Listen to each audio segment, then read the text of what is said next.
അതായത് ഏതെങ്കിലും ഒരു സമയത്ത് നമ്മുടെ ജീവിതത്തിൻ്റെ തകർച്ചകളെ യേശുവിനെ മാറ്റി നിർത്തിക്കൊണ്ട് നമ്മൾ സമീപിക്കാൻ തുടങ്ങിയാൽ നമ്മുടെ ചിന്ത പക്കാ മാനുഷികമാകും. പക്കാ മാനുഷികമായ ചിന്താഗതിയോട് ജീവിക്കുന്ന ഒരാളെ മുമ്പിൽ നിർത്തിക്കൊണ്ടുപോകാൻ യേശുവിന് പറ്റത്തില്ല. അയാളെ പുറകിൽ പോകണം. അതാണ് പ്രശ്നം. അതാ നീ എൻ്റെ മുമ്പിൽ നിന്ന് പോകാൻ പറയും. പക്കാ മാനുഷികമായ എല്ലാ കാര്യങ്ങൾക്കും നമുക്ക് എന്നാ തടയും, നമുക്ക് എന്നാ കിട്ടും. നീ ഉടമ്പടി എടുത്താണല്ലോ, അത് പുതുക്കിയതാണല്ലോ, എന്നിട്ടും PR കിട്ടിയില്ലല്ലോ. അപ്പം അതിനോട് എന്തുകൊണ്ട് നീ പ്രത്യക്ഷിക്കുന്ന പ്രാർത്ഥനയിൽ എഴുന്നേക്കാൻ താമസിച്ചു പോയാൽ നീ സ്വാഭാവികമായിട്ടും വിശ്വാസത്തിൽ നിന്ന് പിന്തിരിഞ്ഞു. കാരണം മനസ്സിലായില്ലേ? ഇപ്പം നീ ഇപ്പം 2 പ്രാവശ്യം ഉടമ്പടി പുതുക്കി, എന്നിട്ടും നിനക്ക് എന്താണ് PR ആയില്ല, PR ഒത്തില്ല, അല്ലെങ്കിൽ വസ്തു വിറ്റില്ല. അതോടുകൂടി നീ പിറ്റേ ദിവസം എന്താ ചെയ്യണത്? പ്രത്യക്ഷിക്കുന്ന പ്രാർത്ഥന ചെല്ലേണ്ടത് പണ്ടത്തെ ആ ഉസ്സിരി കാണിക്കണില്ല. എഴുന്നേക്കാൻ താമസിച്ചു പോയി. നിനക്കറിയാമല്ലോ, പ്രത്യക്ഷിക്കുന്ന പ്രാർത്ഥന എഴുന്നേക്കാൻ താമസിച്ചു പോയാൽ ഉടമ്പടിയിൽ നിങ്ങൾ പുറത്താകും. നിങ്ങൾക്ക് അവർക്ക് എപ്പോഴെങ്കിലും ചെല്ലാൻ മതി, എപ്പോഴെങ്കിലും ചെല്ലാൻ പോരാ. 5:30 to 6:30 എൻ്റെ ടൈം, മാക്സിമം 5:30 എൻ്റെ ടൈം. അതെന്താ കാര്യം? അത് ബൈബിൾ അനുസരിച്ച് എത്തിയിരിക്കുകയാണ്. 119, 147 എടുത്തേ വചനം, സങ്കീർത്തനം 119, 147. ശ്രുതിക്കട്ടെ. ഹല്ലേലൂയ, ഹല്ലേലൂയ, ഹല്ലേലൂയ, ഹല്ലേലൂയ. 119 സങ്കീർത്തനം 147 തിരുവചനം. അതിരാവിലെ എന്ന് പറഞ്ഞാൽ എത്രയാണ്? 5:30 മണിയെങ്കിലും അല്ലേ? അതാണ് അതിരാവിലെ ഞാൻ ഉണർന്ന് സഹായത്തിനു വേണ്ടി നിലവിളിക്കുന്നു. ഞാൻ അങ്ങയുടെ വാഗ്ദാനത്തിൽ പ്രത്യാശ അർപ്പിക്കുന്നു. ഉടമ്പടി നീ പ്രത്യാശ അർപ്പിക്കണം എപ്പോഴാണ്? അതിരാവിലെയാണ്. അതാണ് പ്രത്യക്ഷിക്കുന്ന പ്രാർത്ഥന 5:30 എന്ന് പറയണത്. 5:30 to 6:30 എന്ന് വെച്ച് കഴിഞ്ഞാൽ മടിച്ചുകൾക്ക് കൂടി, കുറച്ച് മടിച്ചുകളെ കൂടി അഡ്രസ്സ് ചെയ്തുകൊണ്ടാണ് 6:30 എന്ന് പറയണത്. ശരിക്കും 5:30 5:30. അതിനുള്ളിൽ ഒരു 6 മണിയാകുമ്പോൾ നമ്മൾ കുളിച്ച് ഫ്രഷായി പ്രത്യക്ഷിക്കുന്ന പ്രാർത്ഥന. കാര്യം ആ വചനം ഒന്നിട്ട് വായിച്ചേ. അതിരാവിലെ ഞാൻ ഉണർന്ന് സഹായത്തിനു വേണ്ടി നിലവിളിക്കുന്നു. ഞാൻ അങ്ങയുടെ വാഗ്ദാനത്തിൽ പ്രത്യാശ അർപ്പിക്കുന്നു. ഞാൻ അങ്ങയുടെ വാഗ്ദാനത്തിൽ പറഞ്ഞേ, ഞാൻ അങ്ങയുടെ വാഗ്ദാനത്തിൽ പ്രത്യാശ അർപ്പിക്കുന്നു. അപ്പൊ എന്തെല്ലാം കാര്യങ്ങൾക്കാണ് വാഗ്ദാനം ഉള്ളത്? ഓൾമോസ്റ്റ് ഓൾ തിങ്സിന് വാഗ്ദാനമാണ്. എല്ലാത്തിനും, ജീവിതത്തിൻ്റെ എല്ലാ കാര്യങ്ങൾക്കും വാഗ്ദാനമുണ്ട്. ജീവിതത്തിൻ്റെ എല്ലാ കാര്യങ്ങൾക്കും. നമ്മുടെ ഈ സാക്ഷ്യങ്ങളുടെ വെറൈറ്റി കേട്ടാൽ മനസ്സിലാകും. ജീവിതത്തിൻ്റെ എല്ലാ കാര്യങ്ങൾക്കും വാഗ്ദാനമുണ്ട്. ആ വാഗ്ദാനം എന്താണ്? വാഗ്ദാനം എന്ന ഉടമ്പടിക്ക് ബൈബിളിൽ പല പേരാ പറയണത്. വാഗ്ദാനം എന്ന് പറയും, കൽപ്പനയെന്ന് പറയും, നിബന്ധനയെന്ന് പറയും, നിയോഗമെന്ന് പറയും, ഉടമ്പടി എന്ന് പറയും. ഇപ്പം ഞാൻ അങ്ങയുടെ വാഗ്ദാനത്തെ പ്രത്യാശ അർപ്പിക്കണമെന്ന് വെച്ചാൽ ഞാൻ അങ്ങുമായിട്ട് ചെയ്ത ഉടമ്പടിയിൽ പ്രത്യാശ അർപ്പിക്കുന്നു. ആ പ്രത്യാശ അർപ്പിക്കുന്നത് കൊണ്ടാണ് ഞാൻ അതിരാവിലെ എഴുന്നേക്കുന്നത്. അല്ലെങ്കിൽ എനിക്ക് 10 മണിക്ക് എഴുന്നേറ്റാൽ മതിയായിരുന്നു. പിടിയില്ല. അപ്പോൾ പ്രത്യാശയുടെ ബന്ധം, നീ രാവിലെ എഴുന്നേൽക്കുന്നത് പ്രത്യാശയുമായിട്ടാണ് ബന്ധം കിടക്കുന്നത്. അപ്പം നിങ്ങൾക്ക് ഇഷ്ടമുള്ളപ്പോൾ കിടന്നിട്ട് ഇഷ്ടമുള്ളപ്പോൾ എഴുന്നേക്കാൻ പറ്റത്തില്ല. പ്രത്യാശ ഇല്ലാത്തവരാ. ഇഷ്ടമുള്ളപ്പോൾ കിടന്ന് ഇഷ്ടമുള്ളപ്പോൾ എഴുന്നേക്കാൻ പറ്റത്തില്ല. നിങ്ങൾക്ക് വചനത്തിൽ ഉടമ്പടി പ്രത്യാശ ഉള്ളവർ അതിരാവിലെ എഴുന്നേൽക്കണമെങ്കിൽ നേരത്തെ ഉറങ്ങാൻ നോക്കണം. ജീവിതത്തിന് ചിട്ട വേണം. അതുകൊണ്ട് പ്രാർത്ഥിക്കുക, കർത്താവായ ദൈവമേ, അങ്ങയുടെ ചട്ടങ്ങളെ ചിട്ടയോടെ പരിപാലിക്കാൻ എനിക്ക് ശക്തി തരണമേ.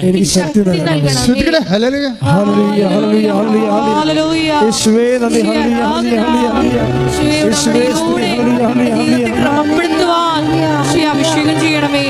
ഹല്ലേലൂയ.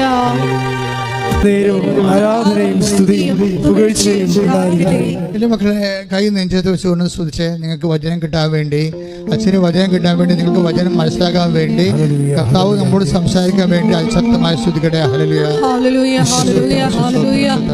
ആരാധന. ഹല്ലേലൂയ. കർത്താവ് ഇതിന്റെ ഉന്നതമായ നാമത്തെ സ്തോത്രം ചെയ്യുന്ന എല്ലാ മക്കളെയും നീ സ്പർശിക്കണേ പ്രാർത്ഥിക്കുന്ന, അവർക്ക് എല്ലാവർക്കും ആവശ്യമായ വചനങ്ങൾ നൽകണമെന്ന് പ്രാർത്ഥിക്കുന്ന ദൈവത്തിന്റെ കണ്ണിനെ സ്ഥാപിക്കട്ടെ. ശ്രുതിയുടെ ഹല്ലേലൂയ.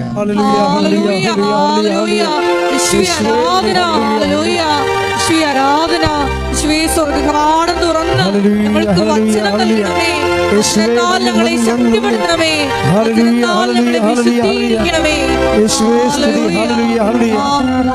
പരിശുദ്ധ പരമ ദിവ്യകാരുണ്യത്തിന് ആരാധനയും സ്തുതിയും പുകഴ്ചയും ഉണ്ടാകട്ടെ. ഈ ദിവസങ്ങളിൽ ഇവിടെ ഒരു സാക്ഷ്യം ഉണ്ടായിരുന്നു. ആൻസി എളവൂർ. അവിടെ സാക്ഷ്യത്തിൻ്റെ പ്രത്യേകത, അവരെ തീക്ഷണമതിയായ ഒരു ലേഡിയാണ്. കേൾക്കുമ്പോൾ അറിയാം. ചിലർക്ക് ഉടമ്പടിയൊക്കെ എടുക്കുമ്പോഴേ അവർക്ക് ബേസിക്കായിട്ട് ഫെയ്ത്ത് ഉണ്ട്, ബേസിക്കായിട്ട് ദൈവസ്നേഹമുണ്ട്. അത് പിന്നെ when it set in the covenant prayer അത് ആക്സിലേറ്റ് ചെയ്യും. ഇപ്പോൾ ബേസിക് ഫെയ്ത്ത് ഉള്ളവരില്ലേ, ബേസിക് ചിലർക്കിങ്ങനെ ഫെയ്ത്ത് ഉണ്ടാക്കിയെടുക്കണം, വിശ്വാസം ഉണ്ടാക്കിയെടുക്കണം. അങ്ങനെയല്ല, ഇവർക്ക് ബേസിക് ഫെയ്ത്ത് ഉള്ള ആളാണ്. ബേസിക് ഫെയ്ത്തും അത് ആക്ടിവേറ്റ് ചെയ്യിക്കാനുള്ള കഴിവൊക്കെ ഉള്ള ആളാണ്. അത് വലിയ സന്തോഷമാണ്. അതായത് നമുക്ക് ഉടമ്പടി സാക്ഷ്യം പറയുന്നത് കേട്ടാൽ മനസ്സിലാകും.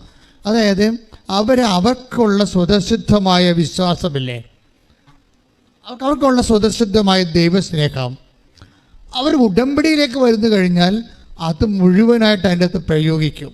അങ്ങനെയാണ് പിന്നെ ദൈവമായിട്ട് ഞാൻ എൻ്റെ അമ്മയെ വിടത്തില്ല എന്ന് പറയണത്. ഓരോ സാക്ഷ്യം പറഞ്ഞിട്ടും പറയും ഞാൻ എൻ്റെ അമ്മയെ വിടത്തില്ല എന്ന് പറയും. എൻ്റെ കാര്യത്തിൽ കഴിഞ്ഞാൽ അവർ 2012 അവർ നഴ്സിംഗ് പാസ്സായ ആളാണ്. അവർ പറയണത് അവരുടെ വീട്ടിൽ, ഇനി ഏത് വീട് കെട്ടിച്ച വീടാൻ വേണ്ടിയാണോ അവരുടെ സ്വന്തം വീടാണെന്ന് നമുക്കറിയത്തില്ല, പക്ഷെ അവരെ എപ്പോഴും ആക്രമിക്കുന്നവരും അവരെപ്പോഴും കുറ്റപ്പെടുത്തുന്നവർ പറയണത് നീ ഇവിടെ വന്നിട്ടാണ് ഇത് മുടിഞ്ഞു പോയത്, കുടുംബം മുടിഞ്ഞു പോയത്, നിന്നെ എന്തിനു കൊള്ളാം, ഇതിന് എന്തിനു കൊള്ളാം, ഇങ്ങനെ കുറേ കാര്യങ്ങളൊക്കെ പറഞ്ഞ് നീ കാരണമാണ് അങ്ങനെ സംഭവിച്ചത്, ഇങ്ങനെ സംഭവിച്ചത്, ഇങ്ങനെ നേരം വെളുക്കുകയും ഇങ്ങനെ നമ്മളെ കുറ്റപ്പെടുത്തുന്ന ഒരു സിറ്റുവേഷനാണ്. ഇവിടെ ഇരുന്ന് കർത്താവിനോട് കാര്യം, കർത്താവേ എന്നെ നീ അല്ലേ കുറ്റപ്പെടുത്തേണ്ടത്, ഈ മനുഷ്യന്മാരെന്തിനാണ് എന്നെ കുറ്റപ്പെടുത്തുന്നത്. അപ്പോൾ അവളുടെ കുറ്റപ്പെടുത്തലിലൂടെ അവൾ അനുഭവിക്കുന്ന സങ്കടങ്ങളും കർത്താവിൻ്റെ അക്കൗണ്ടിൽ വെച്ചാണ് അവളെ വിശ്വാസപൂർവ്വം അതിനെ തരണം ചെയ്യണത്.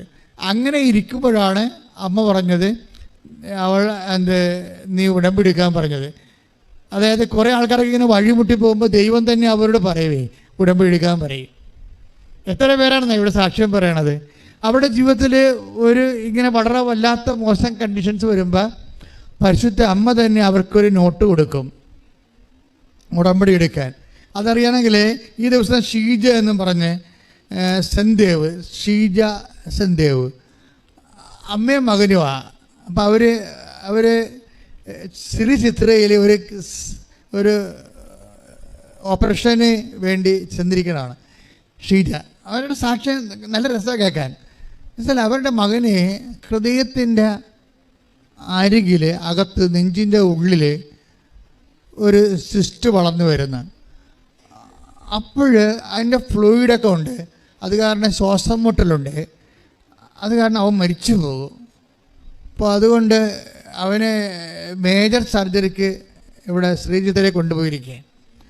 പക്ഷേ ഹൃദയത്തിൻ്റെ ഒരു പ്രധാനപ്പെട്ട ഞരമ്പിൻ്റെ അടുത്താണ് ഈ സിസ്തി ഇരിക്കുന്നത്. ഇപ്പം സിസ്തിയുടെ തൊട്ട ഹൃദയ ഞരമ്പ് ഛേദിച്ചു പോകും, മരിച്ചു പോകും.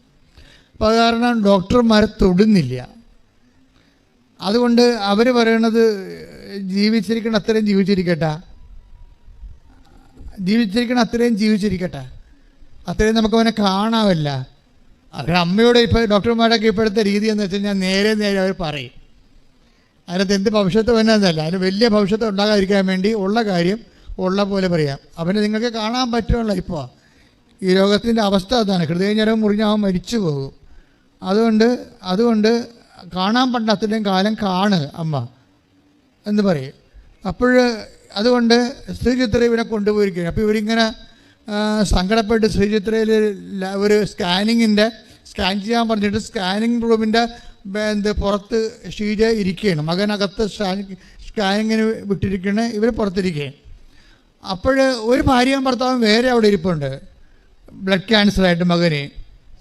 അപ്പോൾ അവർ സന്തോഷമായിട്ടൊക്കെ ചിരിച്ചൊക്കെ ഇരിക്കുകയാണ്. ഇവളാണെങ്കിൽ ഭയങ്കര വിഷമത്തിൽ വേദനിച്ച് ഇരിക്കുകയാണ്.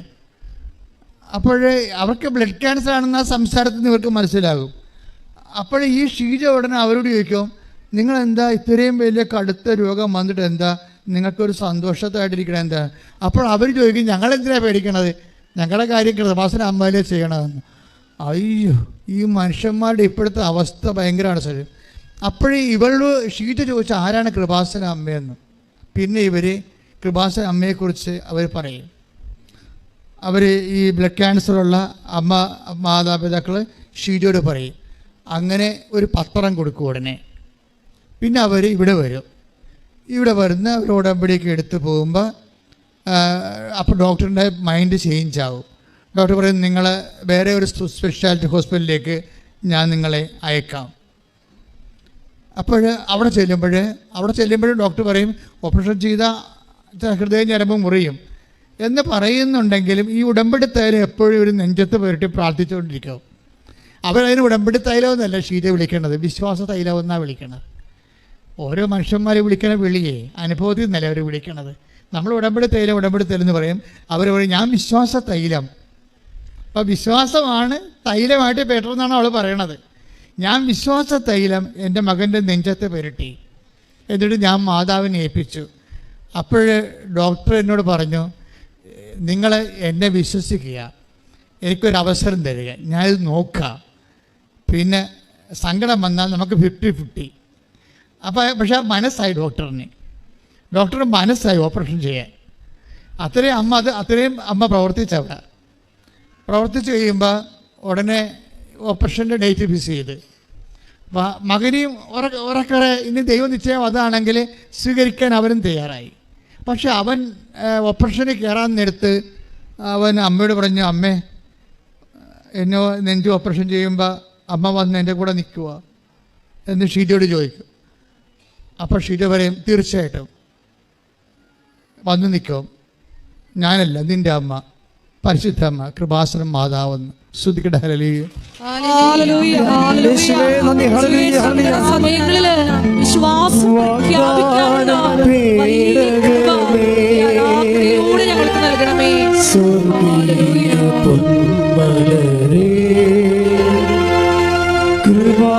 കൃപാസനത്തിൻ്റെ അമ്മേ, പ്രസാദവരമാതാവേ,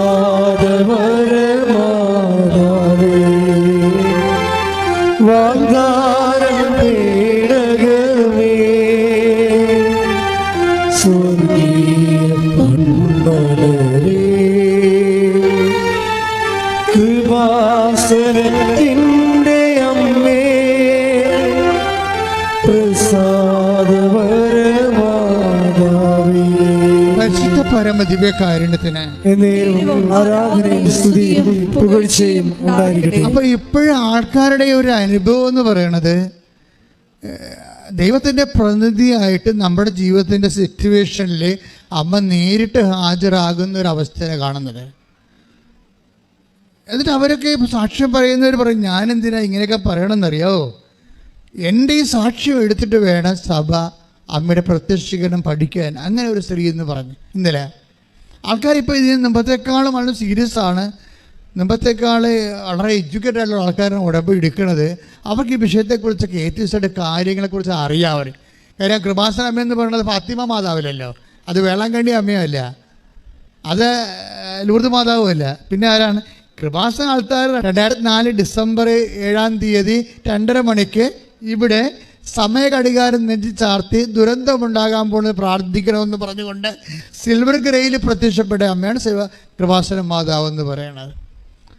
അപ്പോഴേ ദുരന്തമുണ്ടാകാൻ പോകുന്നത് പ്രാർത്ഥിക്കണമെന്ന് പറഞ്ഞ മാതാവാണ്.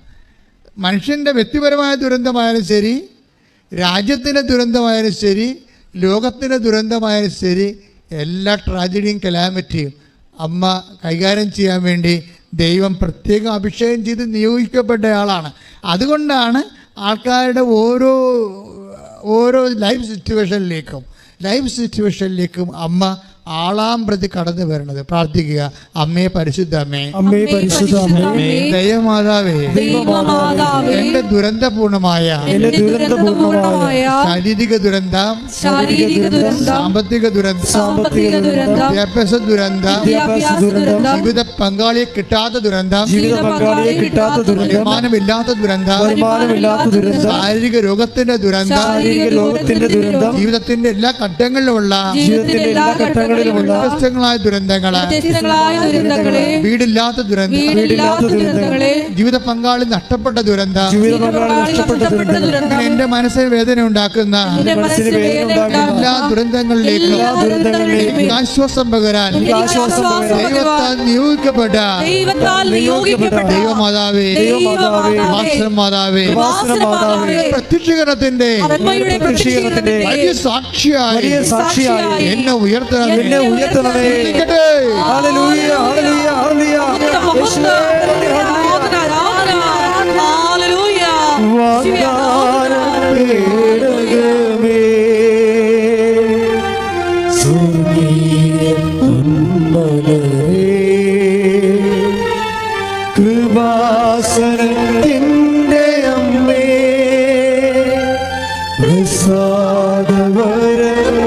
പ്രസാദവരമാതാവേ,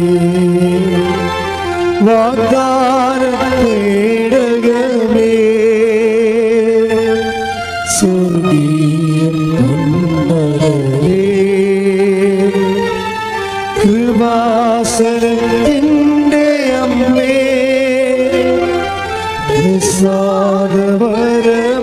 പ്രസാദവരമാതാവേ, പരിശുദ്ധ പരമദിവ്യകാരുണ്യത്തിന് എന്നേരവും ആരാധനയും സ്തുതിയും പുകഴ്ചയും ഉണ്ടായിരിക്കട്ടെ.